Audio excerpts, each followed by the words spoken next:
Right, I don't know if anyone's there. I'm great with tech, not.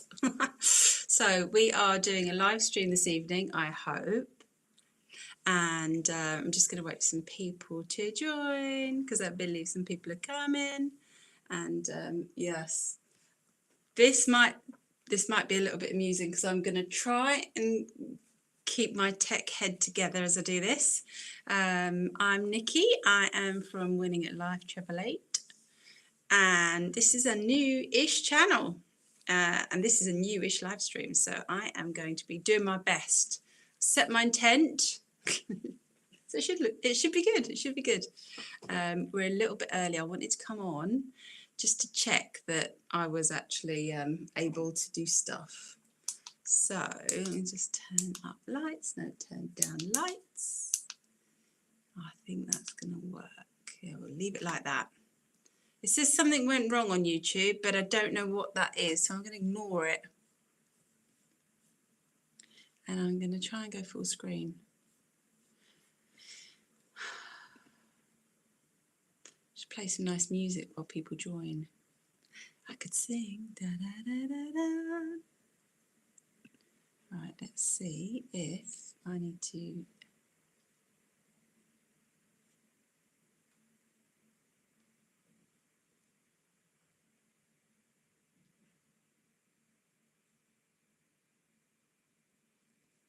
Okay, so I'm going to wait till 8, which is, 1 minute. And then I will start talking, which I'm usually quite good at. Except talking to myself. We'll see. We'll see. Feel free to go and make a cup of tea or coffee or glass of wine or water. I'm on the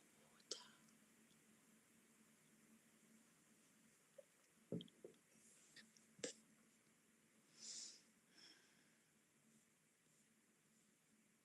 Excuse me, I'm just seeing if I need to be attentive of anything.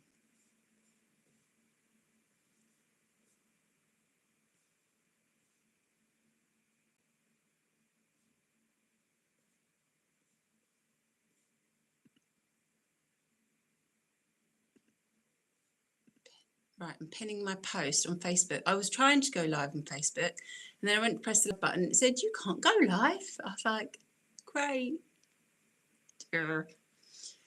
So this is all helping me overcome my techie-phobe issues. I will get there. It will be okay. It says we're live. I think it's working. I hope you've all had a lovely Sunday and a lovely weekend. Oh, we have someone. Can you hear me? Hold on. Excuse me. Short cable.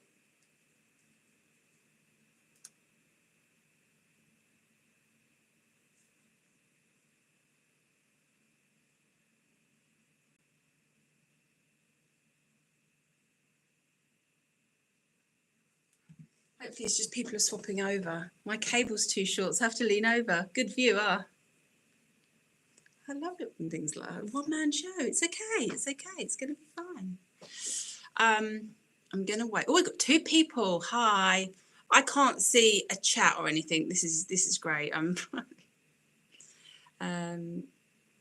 Share screen. No, don't do any of that.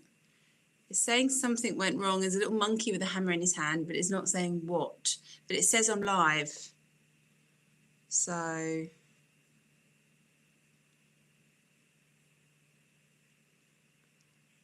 tech angels, help. Right.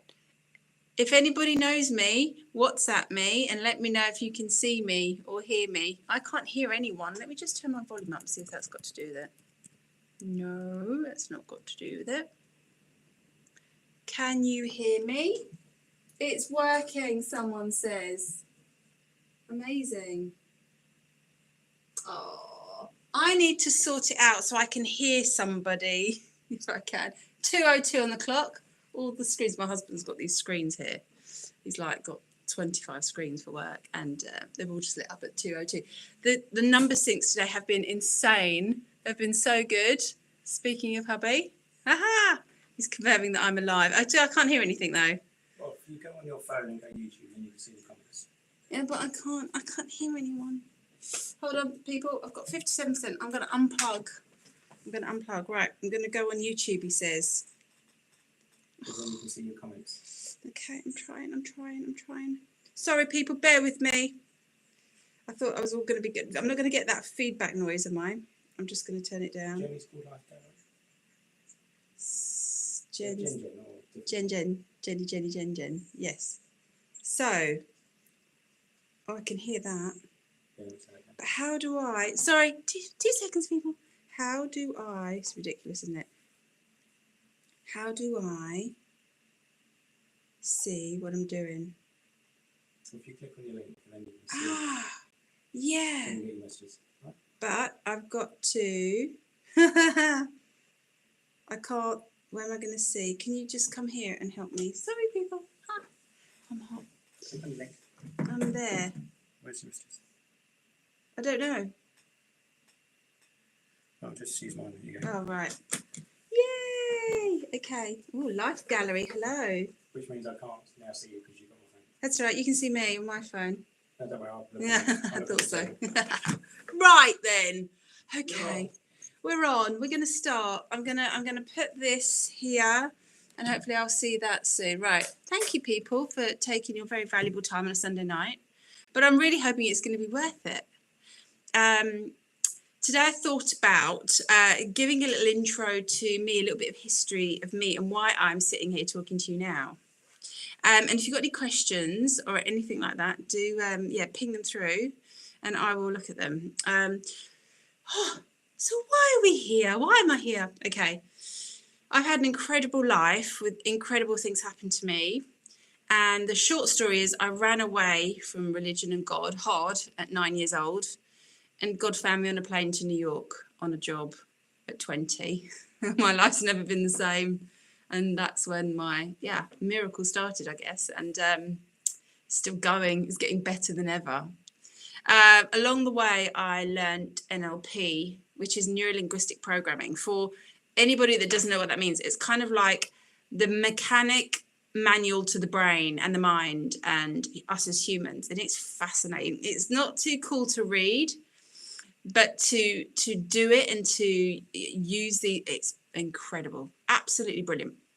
And so I basically decided after my course I was going to put this into schools and start teaching this to kids, because it would like stop all the dysfunction being passed down from sort of like families to children, and it would make things a lot better for people and facilitate rapid change and stuff like that. And there is a very, very special story happened to me. I don't know if anybody has managed to see the post I put up on Facebook this evening, which took me all day to write. It's like 4 posts merging into one. I was like, no, that goes in there and that goes there, and we're just going to talk about parts today. Or rather, I'm going to rename it, this intervention, I'm going to rename it Embodying Your Higher Self Part by Part, because that's effectively what you're doing. So if you haven't read it, do go over there and have a little read when you've got 5-10 minutes. It's a little bit of a long one, but it's a really good one. And in there is the process for doing this powerful behaviour, subconscious behaviour changing intervention. And it's actually quite easy once you can do it. A child could do it. Once you learn it, you can actually do it in about 40 seconds. And I am blessed by it, and I've used it on other people and they've loved it. So I wanted to bring it to you and share it to you, because if you've ever had a behaviour you couldn't change and you didn't know how to change, you didn't know where to start, and it just kept coming up or kept repeating itself and it was not giving you good results, this is the intervention. This is the post you'll want to read, and this is the live to go with it. And then a little bit later, what we're going to do is we're going to finish off with an opportunity for people if they're looking for a little bit of a lot of abundance, actually. Something beautiful. Another miracle has happened to me recently, and I'm here to share that to the community as well. And because of it, I'm able to offer this coaching and information for free, because this is what has been a project of mine for a long time, and I'm really pleased to bring it to you now. So here we go. Okay, so go back to when I had just finished my NLP course.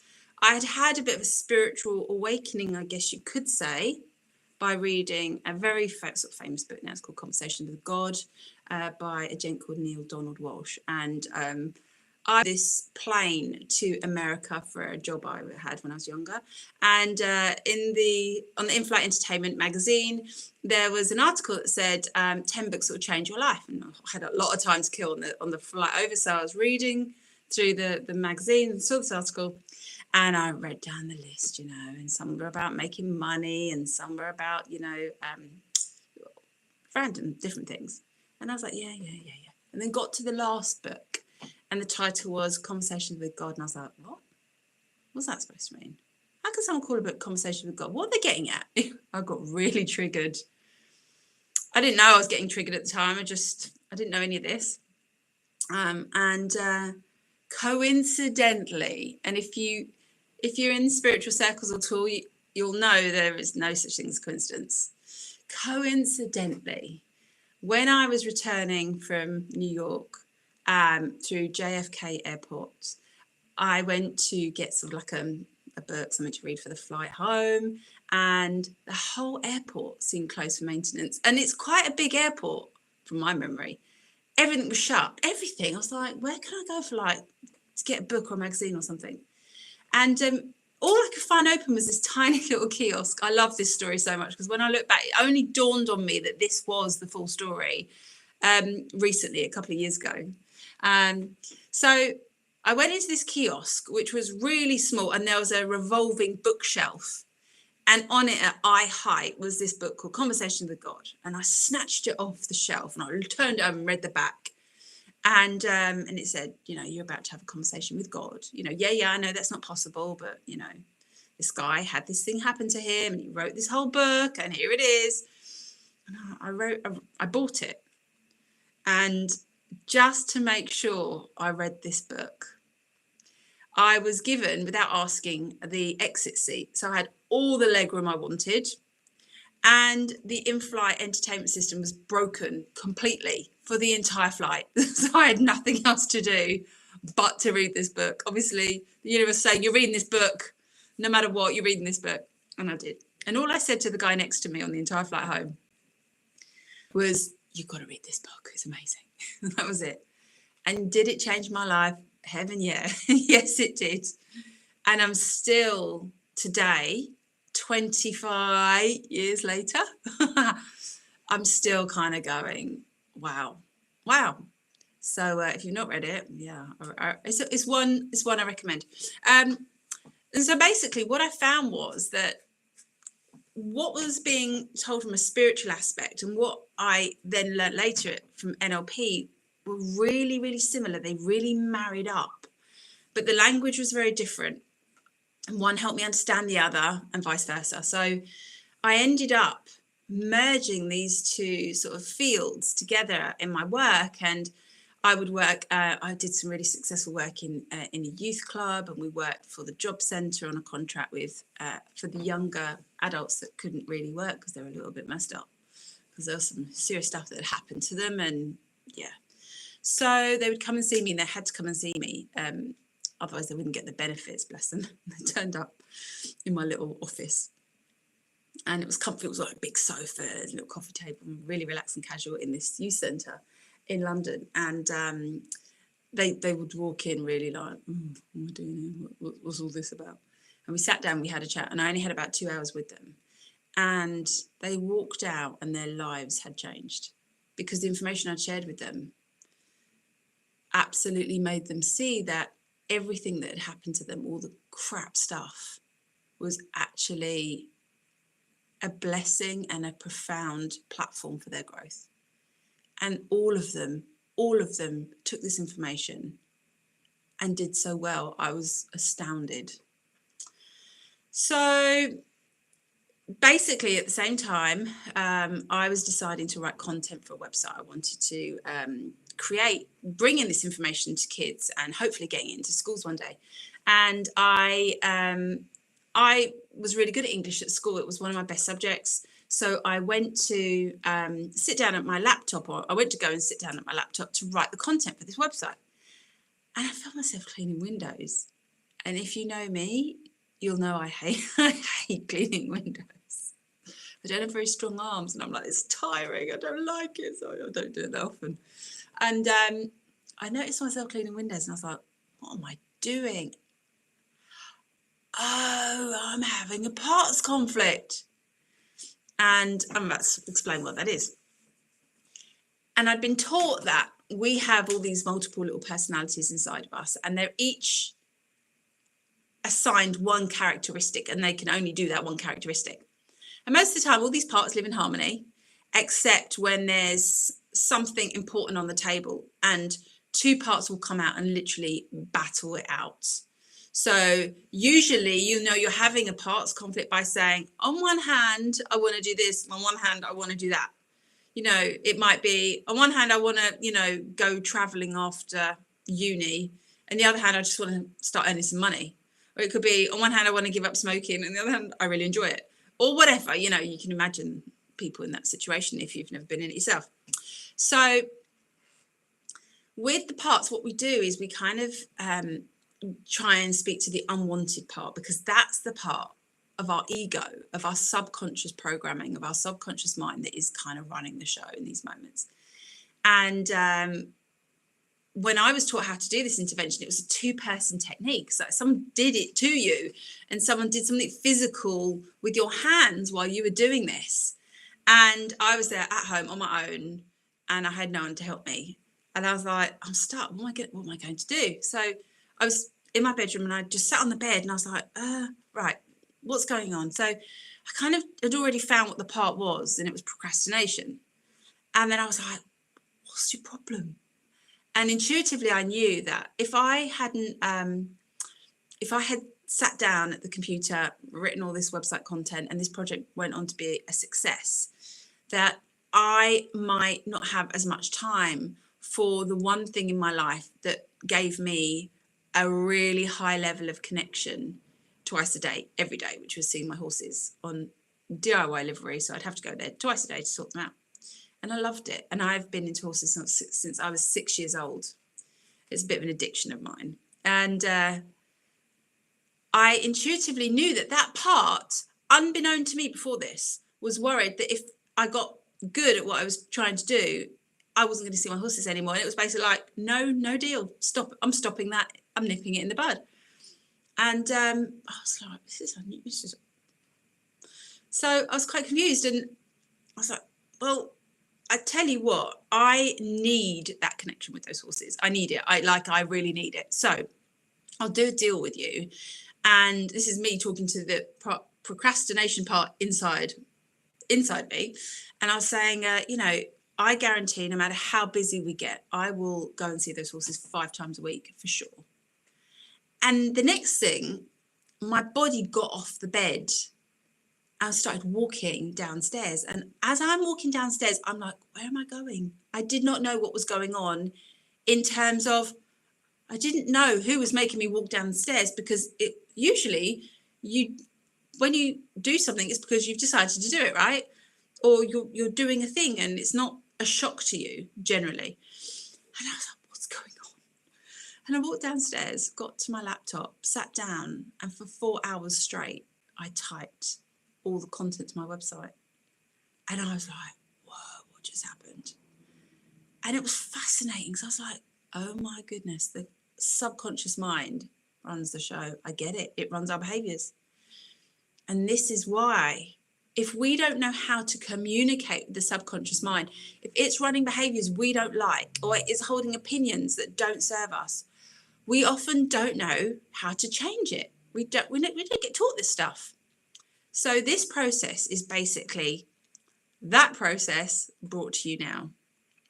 So is everyone following me? Does anyone have any questions yet? Or shall I go ahead and finish the process and then we start talking? I'll do that, I think. Can't see any. All right. Okay. I'm going to just go ahead. Right. So number one, what is the first thing you do? Number one, you need to find the unwanted part. Sometimes you get a parts conflict, and sometimes you just get something that, you don't want to occur. Or maybe it's a fear you have that won't let you do something. Or maybe it's something you are doing that you really don't like. For some reason, self-harming popped into my head today. That could be something that people do that they really don't want to be doing, but they just feel compelled to do it, right? So it can be anything. It can be addictions. It can be getting moody and walking off and not talking to people. It can be small things. It can be big things. But the process is still the same. So what you want to do is, first of all, you find the unwanted part. So it could be procrastination, anger. It could be self-sabotage. It could be, the list is kind of endless, unfortunately. And once you've got that part, you need to let it talk.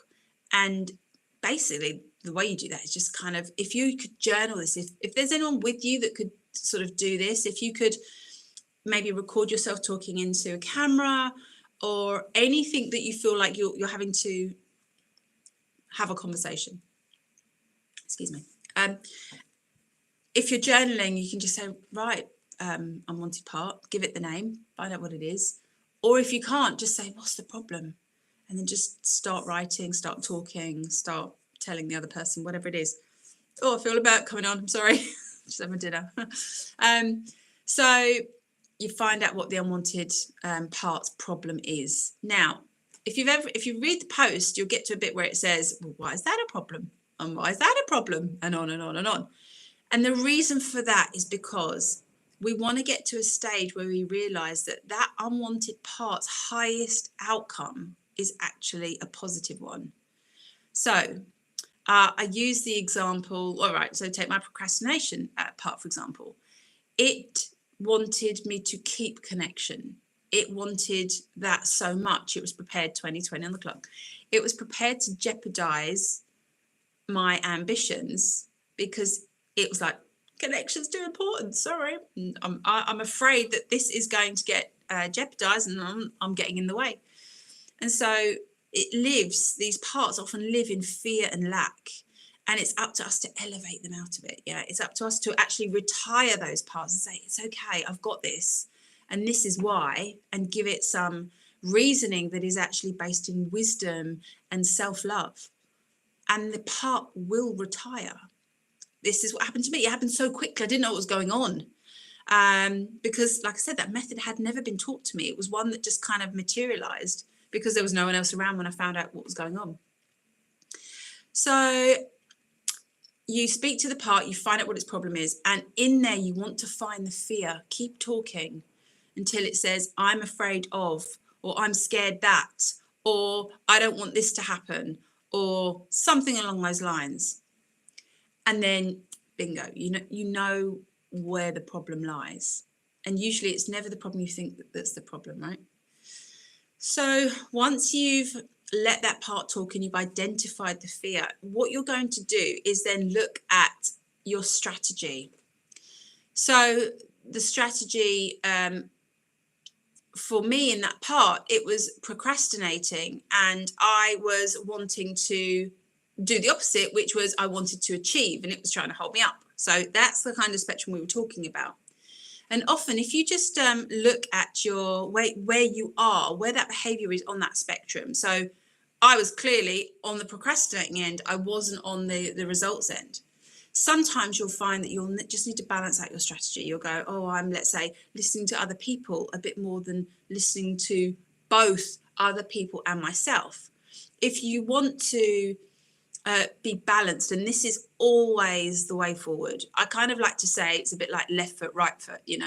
If you keep using your left foot first, you're going to end up going in circles. Same with the right foot. If you do left foot, right foot, you'll go somewhere, you'll get somewhere. So the strategy is really important to identify. You'll have strategies like when I get offended, I'll either, maybe you could come out, shouting and screaming and attacking the other person, or you could go really, really quiet and within and let it kind of completely evade your get the words out, erode your self-confidence. And you can kind of go, what do I usually do in this situation? Oh yeah, I really kind of get my self-confidence knocked. So you might say, okay, the best thing I can do is rebalance myself on this strategy point and say, I'm going to listen to what everyone else says, but I'm going to trust me as well. And actually the balance point is always, here's a trick one, here's a curveball, it's always 51% towards you, 51% towards self-love, and 49% towards others. Because this goes to talk about, if you're not filling up your own cup, there'll be never anything left to overspill into others. If you're filling up other people's cups, you're gonna get depleted. It's not sustainable. So back to the process. We've found the unwanted part, we've let it talk, we've found the fear, and we're going to look at the strategy. So the strategy in my case, in the procrastination case, was the work-life balance. How much are you going to work? How much are you going to get, outside of work enjoyment? I was single at the time, so I didn't have a family. It was just me, myself, and I could do what I wanted. So this is where the procrastination part turned up. And what I said by saying, no, I promise you 5 days a week I will see those horses, was basically I was setting the work-life balance. And it was so happy with that. It was like deal was struck, bang, off I went. The change had occurred. So that's the process. And when you start doing this, do be aware that when you make a change, you're going to then find yourself an opportunity where you get to demonstrate that change. I don't like to say you'll be tested, but you'll be given an opportunity to be the new thing that you've decided to be. The beauty about this thing is that it doesn't need to involve anybody else. You can do this inside your mind. No one ever needs to know. You can do it in the moment. You can just take yourself away for a minute and you can go, right, what's the unwanted part? What's his problem? What does it think has to happen? And it's always going to involve controlling the situation, controlling what's going to happen or not happen. The ego is a bit of a control freak. And I like to say that the ego parents us until we parent it, until we can kind of go, okay, I see what you're trying to do. You're limited with one characteristic. That's all you can do. And you came up fighting because you felt this was really important.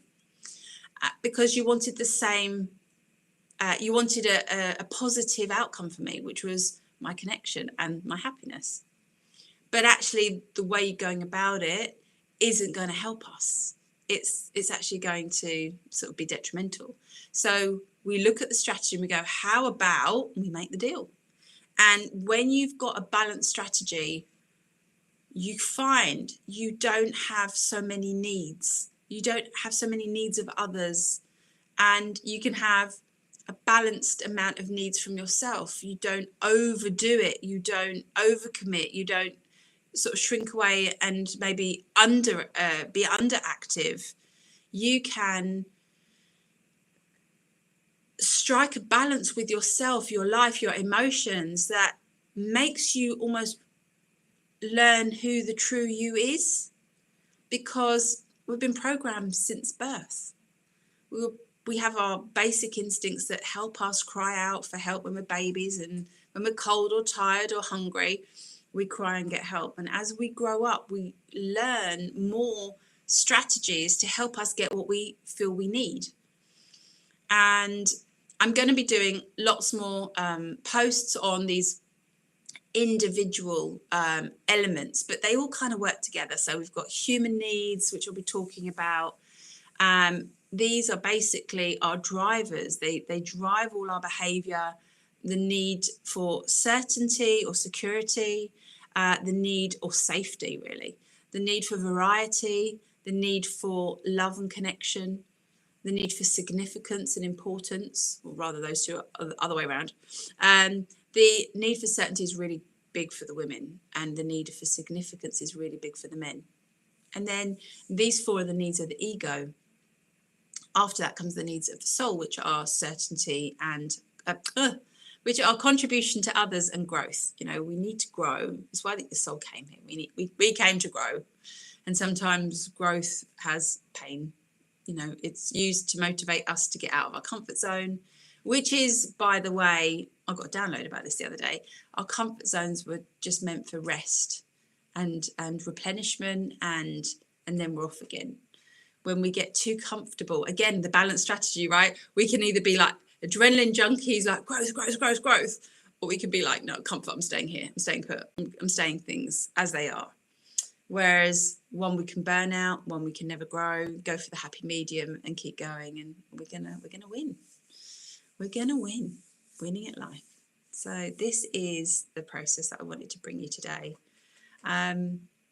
I'd love to hear from anyone. I'd like to I'd like to answer any questions, or if anyone wants to send me a message, and if they've got a request or something I can talk around an issue you're going through, or if anyone's noticed anything like this happening in your life, and it would be fantastic to have a conversation about that. If anyone's struggling with anything and would like to come on and help me coach you with the tools that we're going to be bringing, then that would be awesome. So let's see if there's anybody saying anything on the chat. I'm going to type and just make sure I'm still seeing. Yeah. So yeah, I've been using these techniques for a long time, tweaking them, honing them, and I've noticed that actually all of these conflicts that we have, they're always between the head and the heart. The head wants to know, to control. It judges things, and it has to, because it has to decide what's next to be. It's like the processing center. Whereas the heart just wants to love. But actually, sometimes it is a balancing act. When you can use your head and your heart together, for example, relationships. This is a fantastic topic to bring up with relationships. We're going to be doing lots about relationships and how we can do some really good stuff before relationships, during relationships, after relationships, love relationships, friendships, family. 32 on the clock. Time sinks today have been insane. They've been fabulous. So we're going to be able to cover all these subjects on our lives, and I hope you're going to really enjoy them. Let me make sure I haven't forgotten anything about the parts before I wrap up, because we're going to keep it short and sweet, and hopefully I'll hear from you with other topics and feedback from other posts that we have on our Facebook. And as I build this community, I'll learn better about the tech. I promise I will. And yeah, we'll be able to share some really cool stuff. I'm bringing this work for free to people because I found an amazing opportunity. I manifested an amazing opportunity of abundance, and it turned up. And it turned up with signs and sinks all over it, so I didn't miss it. And I've taken the opportunity and I've been sharing it with others, and it's a passive income.